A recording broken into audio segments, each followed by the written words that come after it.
পদ্মার পর তিস্তা ব্যারাজেও নির্মাণ করবে সরকার। টঙ্গীতে এক অনুষ্ঠানে এই কথা জানান প্রধানমন্ত্রী তারেক রহমান। বলেন, অনেক রাজনৈতিক দল বড় বড় কথা বলে, তবে বিএনপি বিশ্বাসী কাজে। এর আগে গাজীপুরের শফিপুরে আনসার ও গ্রাম প্রতিরক্ষা বাহিনীর জাতীয় সমাবেশে প্রধানমন্ত্রী বলেছেন, চেন অফ কমান্ড একটি সুশৃঙ্খল বাহিনীর জন্য অনিবার্য।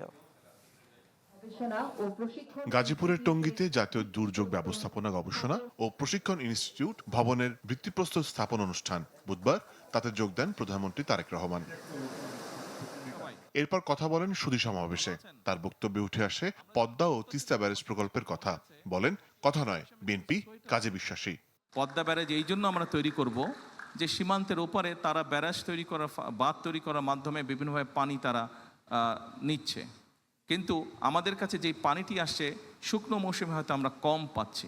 সস্তা জনপ্রিয়তার জন্য অনেক কথা অনেকে বলতে পারে, তবে আপনাদের সকলের সামনে আজকে আমি পরিষ্কার একটি কথা বলে যাই, ইনশাল্লাহ এই বিএনপি সরকার পদ্মা ব্যারেজের কাজেও হাত দেবে, ইনশাল্লাহ তিস্তা ব্যারেজের কাজে হাত দেবে।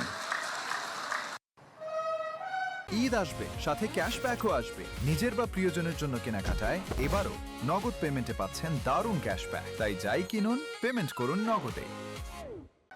এর আগে শফিপুরে আনসার ও গ্রাম প্রতিরক্ষা বাহিনীর 46তম জাতীয় সমাবেশে বর্ণাঢ্য ও সুশৃঙ্খল কুচকাওয়াজ পরিদর্শন করেন প্রধানমন্ত্রী। তাকে দেওয়া হয় বিশেষ গার্ড অফ অনার। এ সময় আনসার ভিডিপির উত্থান মহড়াও উপভোগ করেন তারেক রহমান।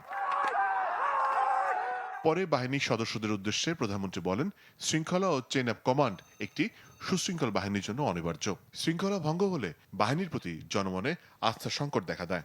বাহিনীটি কেবল নিরাপত্তা রক্ষা নয়, বরং একই সাথে সামাজিক পরিবর্তনেও গুরুত্বপূর্ণ মাধ্যম হিসাবে নিজেদেরকে প্রতিষ্ঠিত করেছেন।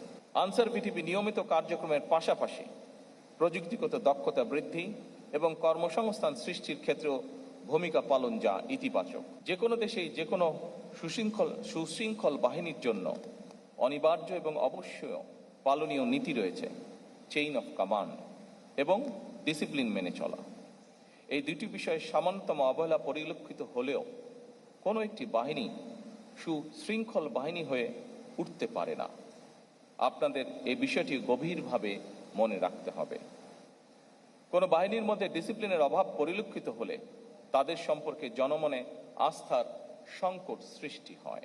এ বিষয়ে অবশ্যই আমাদের খেয়াল রাখা অত্যন্ত জরুরি। বাহিনীর সদস্যদের হাতে তৈরি নানা শিল্প সহ বিভিন্ন কার্যক্রম ঘুরে দেখেন প্রধানমন্ত্রী তারেক রহমান ও আমন্ত্রিত অতিথিরা। হয় মনোজ্ঞ সাংস্কৃতিক অনুষ্ঠানও। মোর্শেদ হাসিব, চ্যানেল 24, ঢাকা।